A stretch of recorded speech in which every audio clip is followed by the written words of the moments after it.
психологқа бару деген бір әлсіздік деп көреді, немесе психологқа есі дұрыс емес адамдар барады деген сияқты. Жаңағы психиатр мен психолог шатастырады. Негізінде сол психологқа барып, ер адамдар өзінің жан дүниесіндегі мәселелерін шешіп, өмірге деген көзқарасын өзгертіп, ішіндегі бір белгілі қорқыныштарын шешетін болса, проработка арқылы, ол тек қана өзінің өміріне жақсылық алып келе қоймай, ол өзінің тәрбиелеп отқан бала шағасына тікелей әсер ететін жайы бар. Бұл баланың жақсы болуы тікелей әкесімен қарым-қатынасына байланысты да. Яғни әкесімен бала қай кезде қарым-қатынасы жөнделеді? Ол әкесі өзімен өзі қарым-қатынасы дұрыс болған кезде ғана баламен диалог құрып, балаға дұрыс көзқараспен қарай алу, дұрыс қарым-қатынас құрай алу қабілеті ашылады.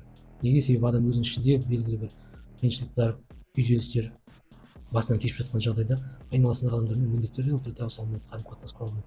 Сондықтан ер адамдарға айтарым, әйелдеріңді белгілі бір мәселемен кінәлағанша, айналаңдағы адамдарды кінәлағанша, өміріңдегі бір сәтсіздіктерді кесірінен біреуді кінәлап, немесе тағдырға сілтеп, немесе Құдайға жала жапқанша, өзіңнің жан дүниеңдегі белгілі бір өзгерістерді, кішкентай ғана өзгерістерді әкелетін болсаң, бүкіл өміріңе тікелей жақсы әсер етеді.